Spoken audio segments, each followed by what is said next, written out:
This episode is brought to you by Paramount Plus. Ewan McGregor stars as Count Alexander Rostov in A Gentleman in Moscow, the new limited series based on the best-selling novel. Stream it with the Paramount Plus with Showtime plan. Visit ParamountPlus.com to try it free. This episode is brought to you by Bumble. So, you want to find someone you're compatible with, specifically someone who's ready for a serious connection, totally open to having kids in the future, is a tall, rock-climbing Libra, and loves rom-coms with vegan pizzas on Tuesdays just as much as you do. Bumble knows that you know exactly what's right for you. So whatever it is you're looking for, Bumble's features can help you find it. Date now on Bumble.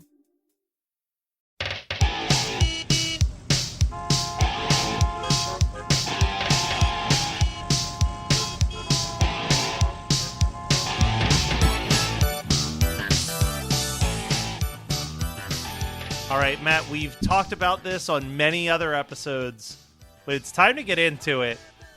This has to be the closest Al has ever come to just straight up doing a parody without the artist realizing it. I guess so. I mean, we're going to go right out the gate here. It's a style parody of Prince. Specifically, it fits the format very well for Let's Go Crazy. I wouldn't be surprised to find that Al actually consulted with an attorney. Yeah. To make sure that this was safe. Because dangerously close. Musically, I have to say, musically it's closer than lyrically. Yes. The way that the vocal sits over the top is a little bit more Al specific, but the instrumentation and the sort of like the beat and the hits and stuff, it's if you listen to this and then listen to Let's Go Crazy, you got to ignore the intro, the dearly beloved intro. He doesn't do that. But if he did. I mean, if he did, again, this is where it gets, if Al started his song with like the synth thing and was like, those of us in traffic, we're here today to get through this traffic. Like, if he had done that, it would have, no way, he would have never gotten away with it. But he pulled this off, and he has never, sometimes Al's very forthright with what he is doing a style parody of. Like, he'll admit it publicly, he'll just say. And he's, best I can tell, he has never commented on this, and I think that's probably not a coincidence. Yeah, no, I think he's kept this one very close to the chest. It also feels like, I have a sneaking suspicion that this is a much older song. Like a much older song. It could be, yeah. Because, and this is the only reason why I think it, Al is usually very on top of what's happening in pop culture and what the vernacular is of pop culture. And I just don't think 1993 he would use the word yuppie in a song, because I think we had moved past yuppie culture. So that reference of a yuppie on his cellular phone, I like that you referenced that right away, because I did write that line down, and I was like, that is a funny, it's just a great, I literally wrote down, I said, what a beautifully dated lyric. Yeah, but I think even date it for 1993. That's the only reason why I'm like, I wonder if this was like originally written as a, similar to what he did with Jack and Diane and Buckingham Blues, I wonder if this was a different song verse-wise to a Let's Go Crazy parody that never got fully fleshed out, and then he like wrote a new chorus so that it was less like Let's Go Crazy, because the verses feel closer to the verses of Let's Go Crazy than the chorus. The chorus sounds not like the traffic jam part sounds nothing like Let's Go Crazy, but the carbon monoxide making me choke, like you can almost hear it's true. It's also worth a throwback, because I found evidence of this. I didn't find this the first time around, but it is documented, and Al did talk about how he initially wanted to do the Beverly Hillbillies with Let's Go Crazy. Yes. Which continues to, I think that is the most shocking discovery we have made on this entire show.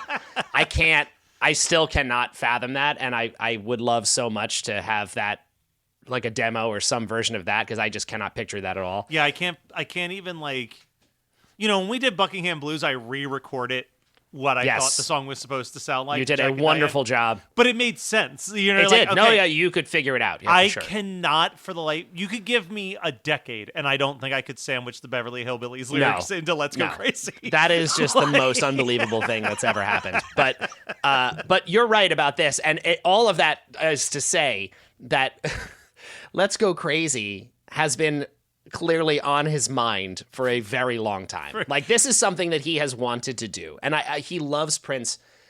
Look, I'm going to say right now at the gate at the top of this episode, we're probably going to talk about Prince a lot. My TikTok, even the other day on my For You page, I guess it's making the rounds again, is the audio of Prince talking about the Fat video.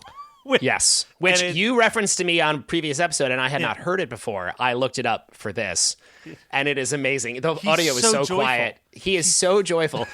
So it's interesting, right?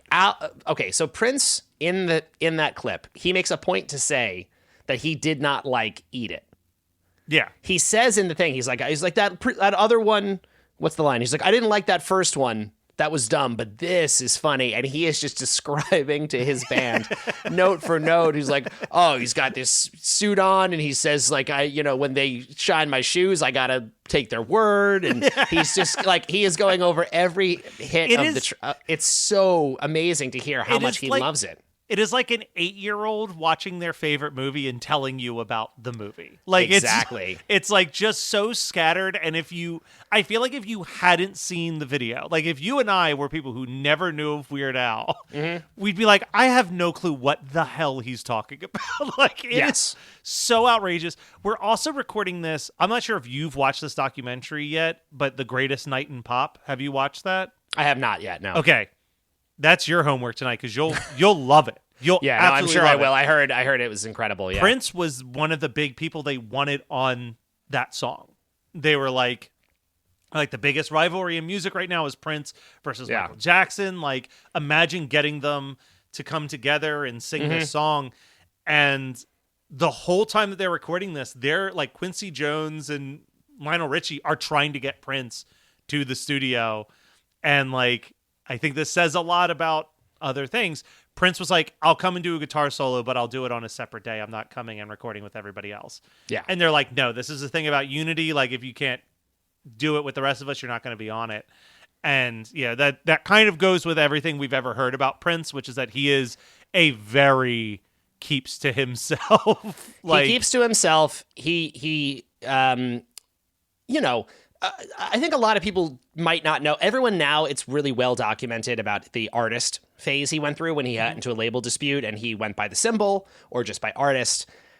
But I think a lot of people have forgotten a huge part of the reason. There was a few factors, but one of the biggest reasons why he was in a dispute with Warner Brothers was because Warner Brothers refused to release his music as fast as he wanted. Yeah. Prince was making records so quickly that Warner Brothers couldn't put it out fast enough or would not put it out at the pace that he wanted. And he started recording as artist because that gave him a contractual loophole to continue to make music under a different name for different companies. Yeah. Like, okay, so that's fine. That's not, like, I get that, and I can understand why he would have been, like, annoyed and wanted to do that, but that's a larger point to say that this is someone who really is not interested in sharing control. No.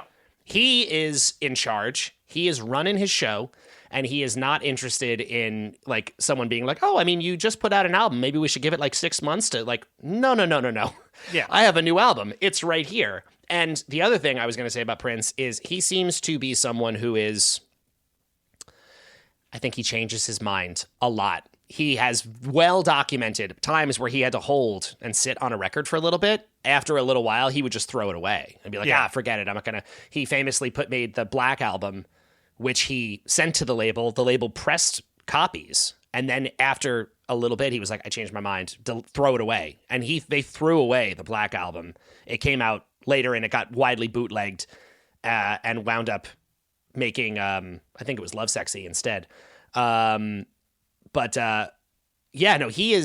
He will change his mind. He will turn on a dime. He went through a period where he was making unbelievable, like some of the most suggestive and some of the most explicit pop music to ever be recorded at that point. Yeah. And then later on in life would become more religious and refuse to play any of his songs with profanity.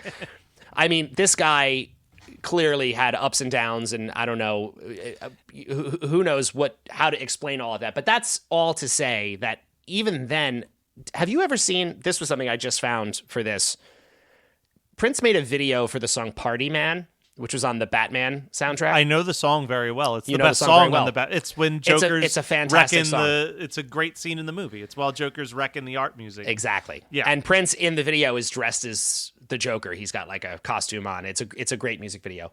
In that video, which came out in 1989, 1 year after Fat, which he loved. Yeah. 1 year after that, Prince in that video, there is a shot of a guy who is dressed, I think, unmistakably like Weird Al, who walks up to Prince. Prince lights a cigar for him. And then when that guy walks away, it's like a prank and the cigar explodes. Wow. And then it cuts back to this guy who looks like Al with his hair stuck up like this and kind of like the smoke marks around his face. And Prince just gives the camera like a knowing smirk. I'm pulling up this video while we talk. I don't need the audio on because boy do I. You don't know need the song audio Party on, Man. but you'll see it happens.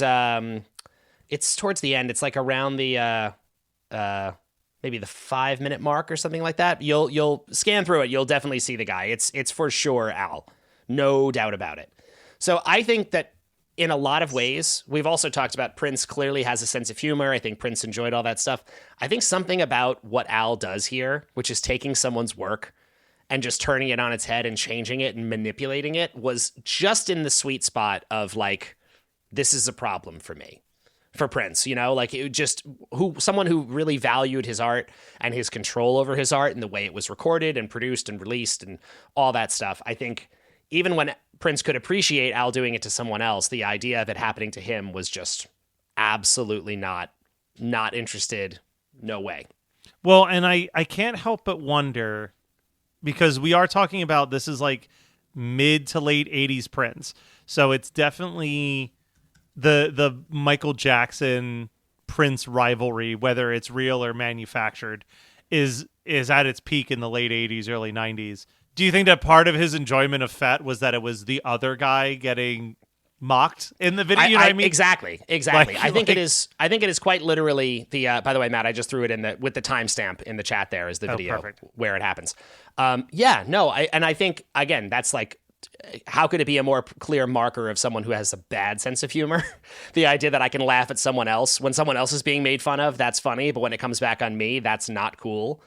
So it doesn't speak great to Prince that he felt that way about Fat versus this, but I get it, I guess is what I'm trying to say. I get the idea of why he would have had a hard time with this idea. I also found fairly recently, I had not seen this before, but Al only a couple of years ago went on the Drew Barrymore talk show, and he was talking about Prince specifically and noted that his idea for 1999, he was going to do a parody of 1999 about someone who ran a store where everything costs $19.99.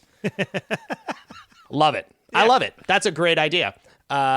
He mentioned that he had a When Doves Cry parody, but I didn't get a name. And the other thing that I liked was he noted that after Prince died, some people did point out to him that Prince's estate would almost certainly say yes if Al wanted to do a parody. But Al said that despite that, knowing that Prince did not want it when he was alive, he just doesn't feel good about pursuing it now. That wouldn't feel right to him. Just to follow up on the video, yeah. I mean, he's even wearing a Hawaiian shirt. No, that's Al. No question about it. That is a guy pretending to be Al, and Prince blows up a cigar in his face as a prank. Which is a much meaner prank than anything Al would have ever done to any of his songs. I suppose so. I mean, you know what? I would make the argument it's about on par with a prank that Al would pull on an Al TV, which he did do to Prince. That's right. He's been very mean to Prince on Al TV. He has definitely hit Prince pretty hard on Al TV. So. Remember when he told everyone to return their copies of Purple Rain to buy in 3D? That's right. He sure did. He sure did. Yeah. So let's talk about this song Traffic Jam a little bit. I feel like we're kind of, I'll just say it, like last week we talked about Achy Breaky Song and how repetitive that song is. Mm-hmm. So is Traffic Jam, man. This song, when this song was almost over, I was baffled that it was only 4 minutes because it felt like a solid 6. Like it's a long feeling song. It does run for a while. It's fun. It's musically very fun. It's mirroring, again, another just fun side note. I love the idea that this would have been again, talk about a lyrical, like a continuing thread here. Like how fun the idea of let's go crazy to be used to describe a situation that drives you angry crazy. Yeah. Like that's a fun connection. That's a fun I like idea. the idea of let's go crazy because of how angry we are that we're stuck in a traffic jam. Yeah. That's I dig that. And huge credit to Jim West, who absolutely is killing it on guitar throughout this song. The guitar playing on this track, including the solo, he does the big, again, very out of Let's Go Crazy. The outro is just this big, epic guitar shreddy moment. Prince's style of guitar playing is quite unique, and Jim actually, I think, does a really nice job of matching. As much as Prince is a virtuoso, his playing is kind of sloppy a lot of the time, and he does these big slides and just he'll hold a really weird sounding note for way too long.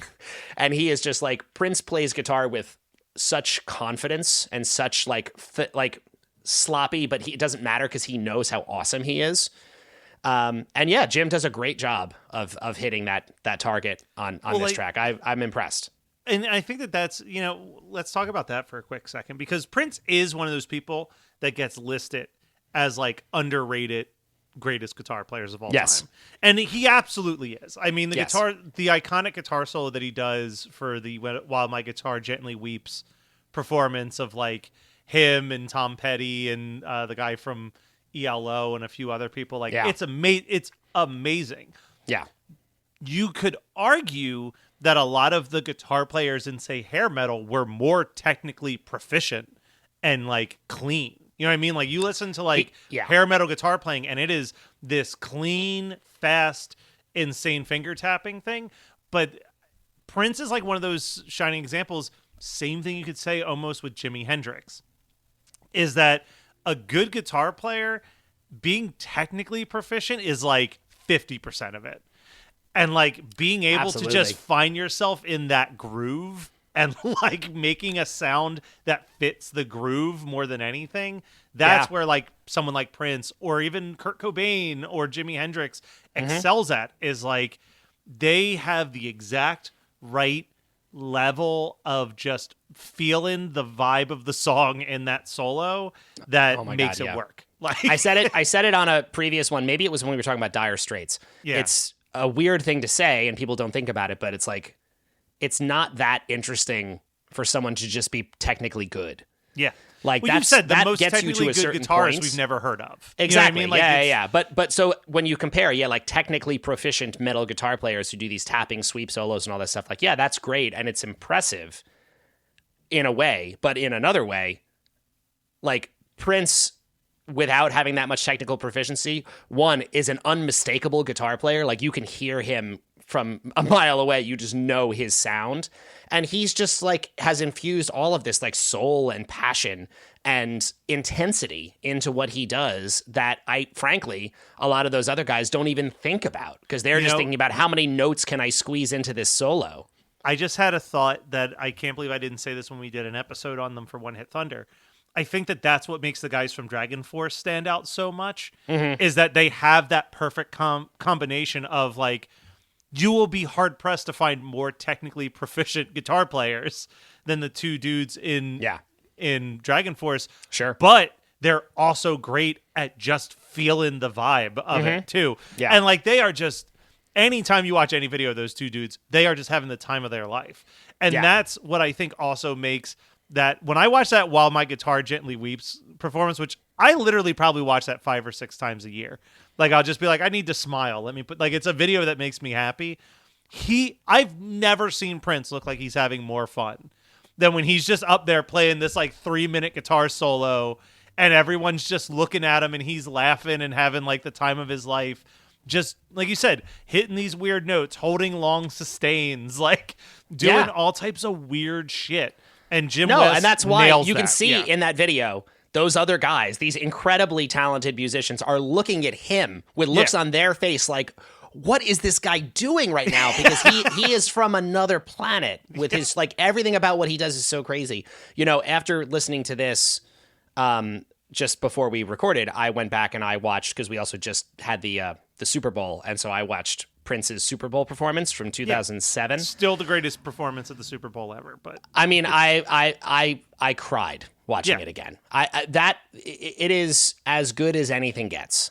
Honest to God, like it's also, I have a memory attached. Like, I watched that in 2007. It was February 4th, so it was the day after my 21st birthday, and we were in the UK about to start. Wheatus was about to start a tour opening for our friends Bowling for Soup, and we stayed up, jet lagged, exhausted. But and of course, because we're in the UK, the halftime show was like 3 a.m. yeah, but we were like, it's Prince. We got to watch this. We got to watch it live. And I remember, I'll never forget. It's like, I think it is probably at the very top of things that I am, like, the most powerful things I saw live on television in my entire life. yeah.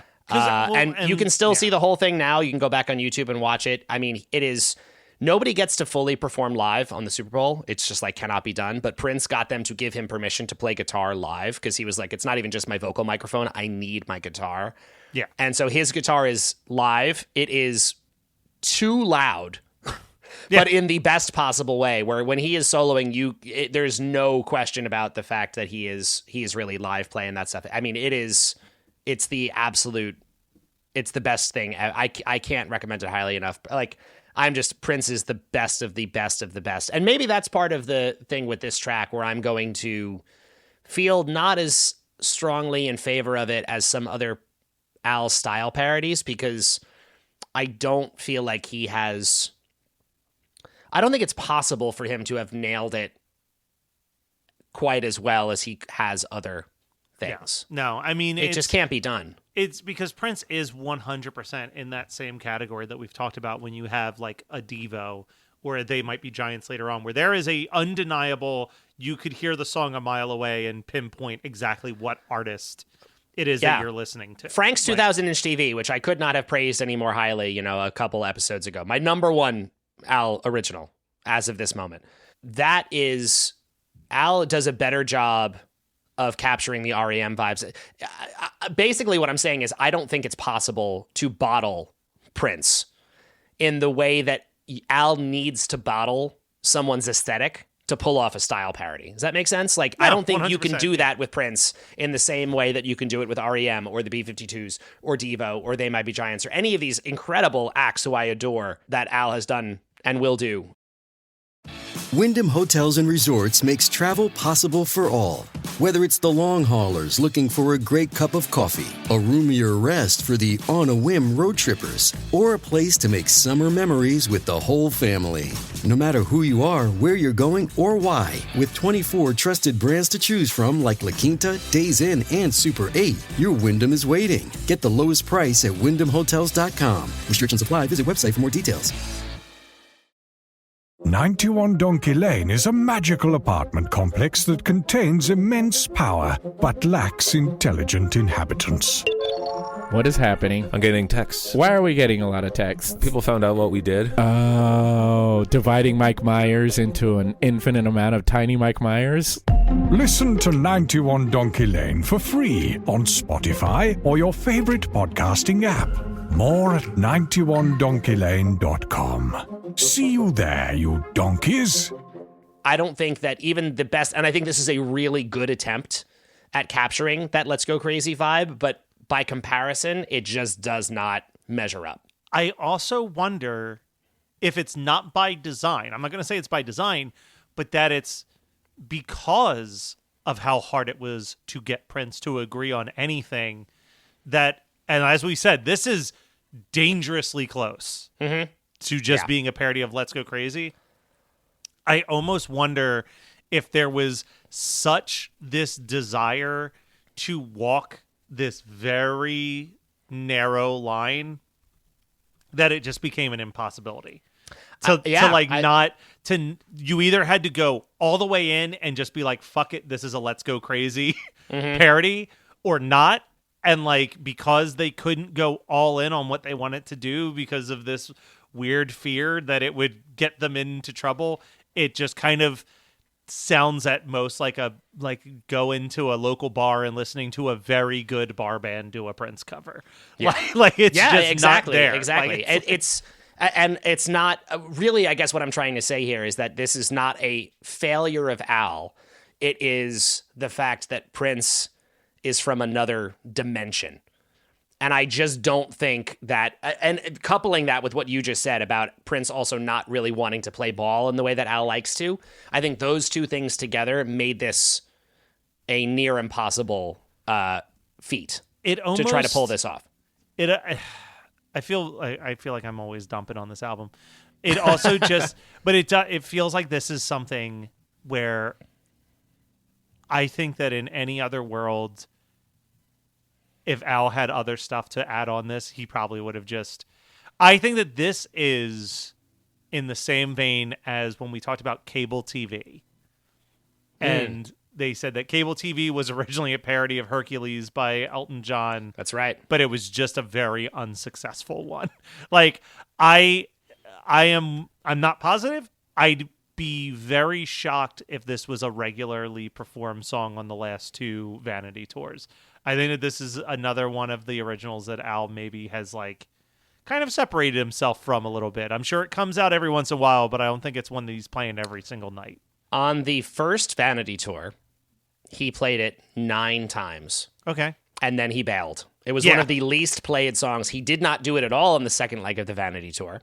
And prior to the Vanity tour, he had never done it.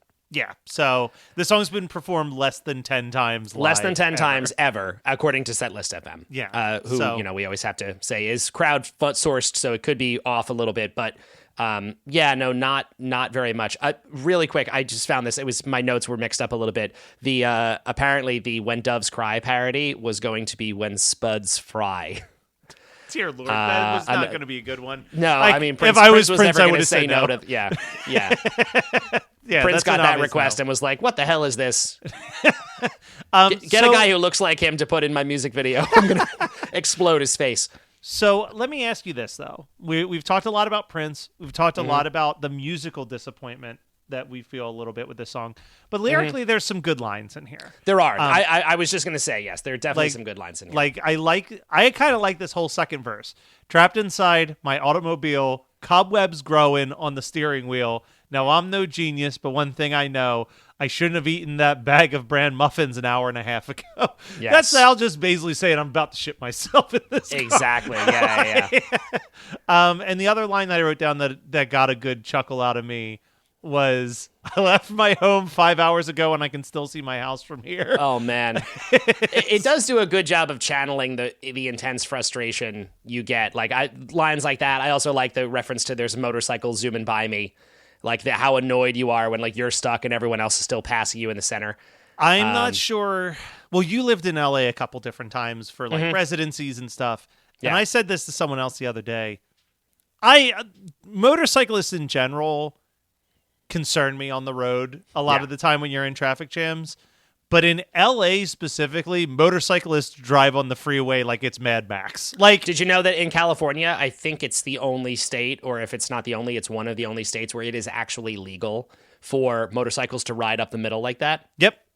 Insane. It's generally illegal everywhere. I don't know what the origin of that is. I'm not sure if it's because of Los Angeles's legendary traffic that they let these people like get out of the way. I don't know, but yeah, no, it's the motorcycle. It's a good reference actually for Al, who's from California. Of course. I was going to say he relates to it even more than any of us. That would hit. It would make sense that he would be extra annoyed that he's stuck in LA traffic and the motorcycles are flying past him. The 6 months I lived out there, I hated it every single time. Yeah. I said, people live like this. I think I literally said that to somebody. I'm like, how do you live like this? This is insane. The other like musical moment in the song that is my favorite part of the whole track is how he does like kind of in a bridge in the middle where he does that bumper two, bumper two, bumper two, bumper two, bumper, like the bumper to bumper thing, which is, that's not pulled directly from Let's Go Crazy, but that is such a Prince move. Like I love inserting that little like almost like a chant but like a hypnotizing like round a lyric there. Like that's my favorite musical moment of the whole song. I think that part rules. And yeah, I mean, I guess while we're talking about that element in Prince, I have to give a shout out to my favorite Prince song, which is kind of a deep cut Prince. Well, not deep cut. It's the title track of an album of his, but the song Musicology. Yes. Prince is very good at a very hypnotic moment in a song, whether it's the bumper to repetitive thing or like Musicology, there's barely even lyrics to it. When you're listening to Musicology, you're just listening to a funky ass bass groove for 5 minutes. So good. He is so good at that stuff. One other lyric, because I thought this was interesting. At the very last chorus, he says, "Traffic jam, now my back teeth are floating and my nerves are shot." I had not heard the expression before, my back teeth are floating. What the hell Have does you that ever mean? heard this? No. What does that mean? I had to look it up. And what it means, or my teeth are floating, is a term used to describe the fact that you are so full of urine Oh, God. that it has gone all the way up to your face. And you have to, I had never heard that term in my life, but if your teeth are floating, that means that you really need the bathroom. So that's a fun, I was just not, it was rare, like looking at the lyrics, I was like, wow, I have no idea what that's a reference to. And there it is. Maybe it's a little out of fashion nowadays. Maybe we should bring it back. Maybe we should. All right. Well, I think I'm about ready to rank this. You got any other notes before we do it? No, I don't think so. Yeah, the Super Bowl video is amazing, bumper to bumper. Yeah. No, I let's get into it. Let's do it. All right. How about you go first on this one? Oh gosh. I'm going to put this in, this is pretty middle. It's maybe like the lower part of the middle a little bit, but I'm going to put it in between. Oof. Okay, I'm going to put it just below. This is surprising. Every once in a while I do these, like, I've said this before, but it's like I never pre-plan where I'm going to place a song. Like when Matt says where you're going to rank it, I'm looking at the list and making that decision in real time. And I'm surprising myself. I'm going to put this just below Don't Wear Those Shoes, which puts it just above Buy Me a Condo. Wow. You put it way higher than me. Mine is going to end up actually right into the bottom 5. Wow. I'm putting it above Buy Me a Condo. Actually, no, I'm not. I'm putting it below Buy Me a Condo. Above such. Actually, I really like Such a Groovy Guy too. All right, it's okay. I'm happy with this. It's above Buckingham Blues, below Such a Groovy Guy. It's my third least favorite Al original right now. Wow. Yeah. So it's Buy Me a Condo, Such a Groovy Guy, Traffic Jam, Buckingham Blues, and my least favorite original. It is funny because I almost sorry to interrupt you, Matt. Go ahead. Yeah. No, that was it. And my least favorite is Got a Boogie. It's Got a Boogie still. Bottom. I almost didn't want to put it above Buy Me a Condo because I also really like that track too. But I don't know. This is, I guess it's fun enough for me that it's also, I think I'm judging it in the context of this record a little bit, where I think on this album, this is a higher point than a lot of other things. Yeah. Well, we'll see. We might disagree on something next week then, but maybe we'll we will. see. There's a little taste, but we'll be back next week to talk about what used to be one of my favorite TV shows to watch every Friday night.